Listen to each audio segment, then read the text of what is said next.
எங்க மத்திய இணையமைச்சர் மரியாதைக்குரிய சகோதரர் முருகன் தான் வந்திருக்காரு. சட்டமன்றத்தில் பெண்களுக்கு 33% இடஒதுக்கீடு, 33% நீண்ட காலமாக பெண்கள் வைத்த கோரிக்கை.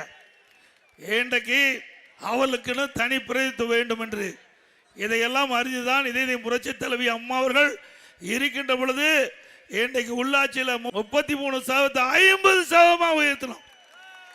உள்ளாட்சியில் 50% உயர்த்தணும். அதே போல இதே புரட்சி தலைவி அம்மா இருக்கும்போது நான் எம்பியா இருந்தேன்.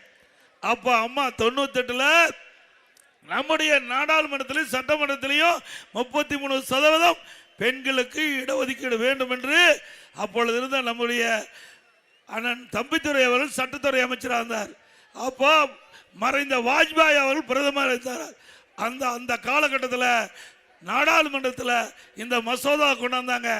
இந்த நம்முடைய மகளிருக்கு 33% இட மசோதாவை கொண்டு வந்தது அண்ணா திமுக இருக்கிற காலம், அம்மா காலம். அப்ப கொண்டாந்து பாரதிய ஜனதாவுடைய கட்சியில் நாம் இடம்பெற்றிருந்தோம். பாரதிய ஜனதா ஆட்சி அந்த காலகட்டத்தில் 98ல் மறைந்த போற்றுதலுக்குரிய வாஜ்பாய் அவர்கள் பாரத பிரதமர் இருந்தார். இது எல்லா கட்சியிலும் ஆலோசனை நடத்தி அந்த மசோதா கொண்டாந்து நம்முடைய சட்டத்துறை அமைச்சரான திரு தம்பித்துறை அவர்கள் அந்த மசோதாவை படிச்சுட்டு இருக்கும்போது உடனே முலாயம் யாதவ் அந்த கட்சியில் இருந்து வந்தவர் நாடாளுமன்றத்தில் அதை பிடுங்கி கிழிச்சு வச்சுட்டார். நாடாளுமன்றத்திலேயே பிடுங்கி 4ஆம் முனை கிழிச்சு வச்சுட்டாங்க. அப்பவே நின்று போயிட்டது. அதை இப்பொழுது இருக்கின்ற பாரத பிரதமர் நரேந்திர மோடி அவர்கள் அம்மா கொண்டு வந்து நிறைவேற்றிருக்கார்.